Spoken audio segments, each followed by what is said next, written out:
At ngayon, tikman natin siya. Tingnan natin.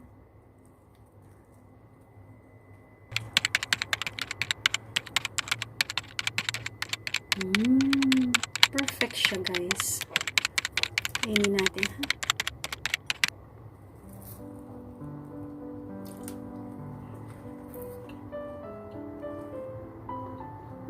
Sarap.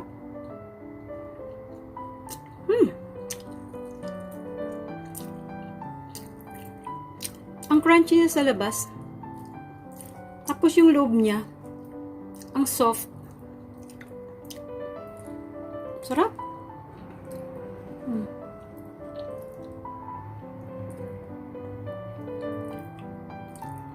Sarap talaga, guys. Sarap.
So, ngayon, 2.5 na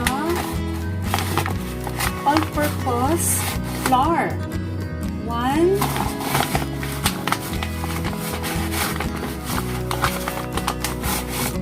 2,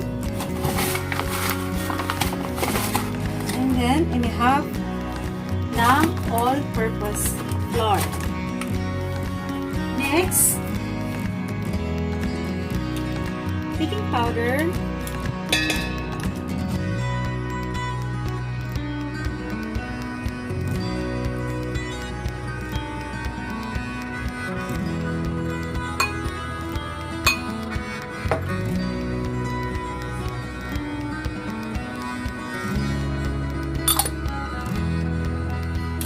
baking soda,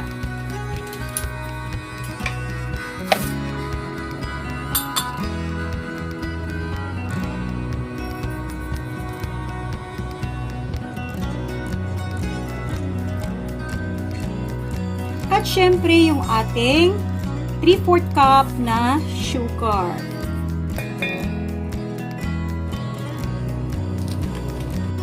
Tapos, haluin natin siya.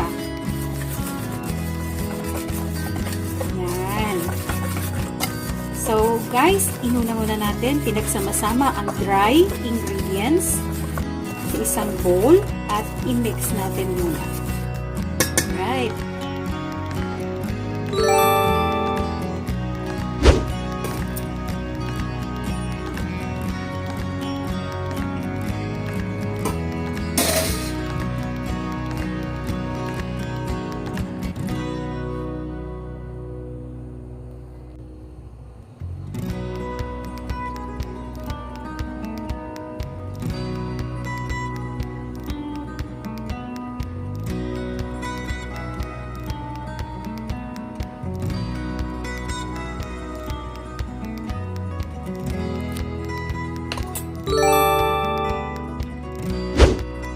At yung mga wet ingredients ay atin namang pagsamasamahin sa isang separate na bowl.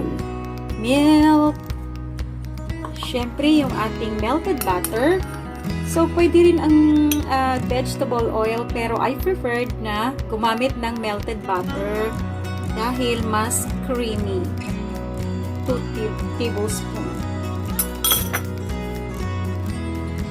At syempre yung ating vanilla extract. 1 teaspoon of vanilla extract. Alright, so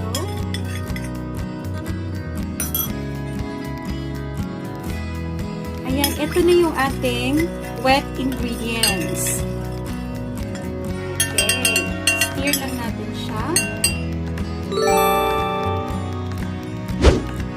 At ngayon, unti-unti ilalagay natin yung ating dry ingredients sa ating wet ingredients. So, dahan-dahan lang po. Yun po ang isa sa technique pag tayo ay nagbe-bake o kahit ano yung gagawin nating pag gagawa ng tinapay. Sini-separate po natin ang wet ingredients at dry ingredients, saka po natin ihahalo ang dry papunta sa ating wet ingredients. At dahan-dahan lang. Ayan. Then, haluin po natin ng haluin hanggang sa mag-incorporate na po lahat yung ating mga ingredients na pinag-mix sa ating mixing bowl.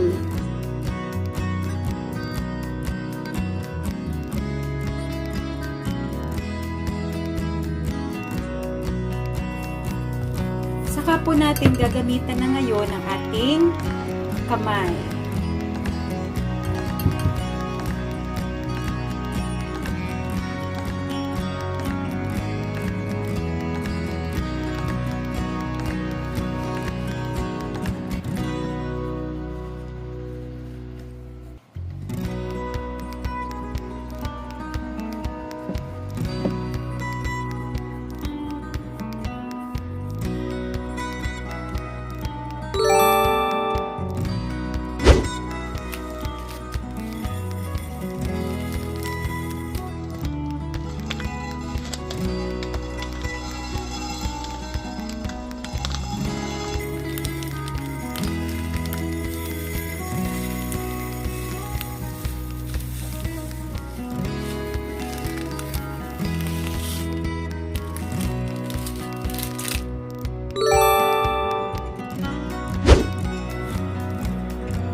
At i-scoop sa tamang laki lang yung ating binangkal dough.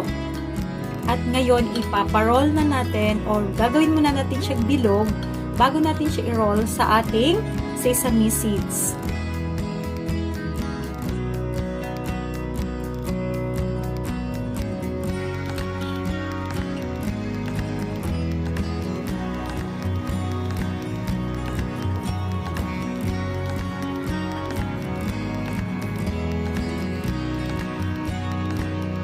Ayan yung ating dough para sa ating binangkal. So, yan. Dahil na-roll na natin siya, ngayon ay atin naman siyang, naging bola na siya ngayon, yung dough. Ngayon, i-roll natin siya sa ating sesame seeds. Alright.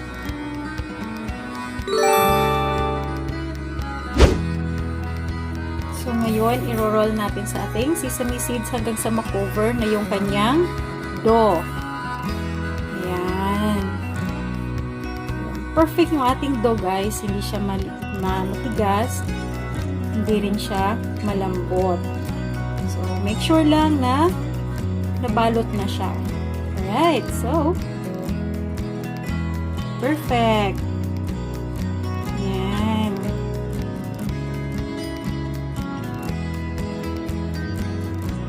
Yan yung ating unang dough ng ating binangkal. So, tuloy-tuloy lang ang process hanggang sa matapos.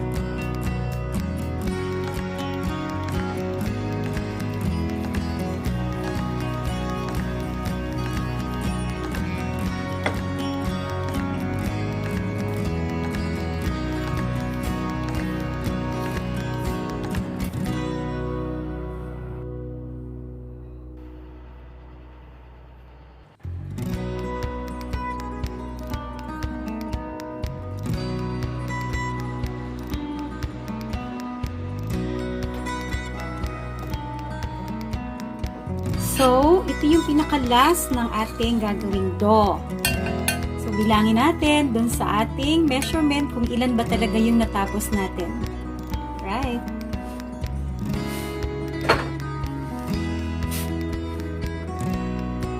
Last. Yan na yung ating dough na nirolled na natin sa ating sesame seeds. Ngayon, so guys, nakagawa tayo ng 8 balls ng ating binangkal dun sa ating na-measure kanina na ating base sa ating recipe na ginawa ngayon. Okay, perfect. Now, ngayon ipa-fry naman natin siya. Gamit yung ating malalim na bowl, i-deep fry na natin ngayon yung ating dough ng binangkal. So, ngayon mainit na yung ating mantika, guys. At ngayon, ilalagay na natin yung ating sesame balls o yung ating dough ng binangkal. Yung apoy natin, i-medium lang natin, guys.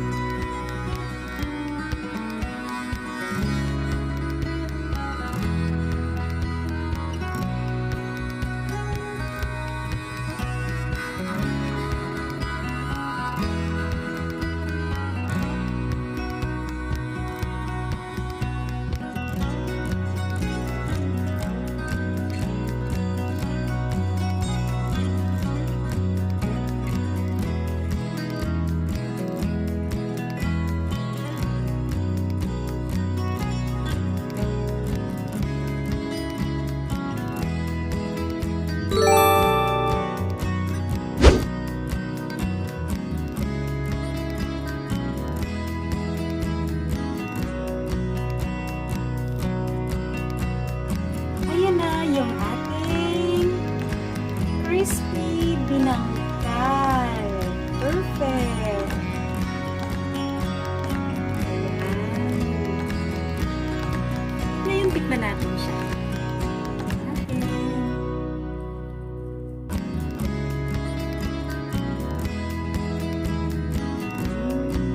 Perfections. Ang crunchy na sa labas. Tapos yung loob niya, ang soft.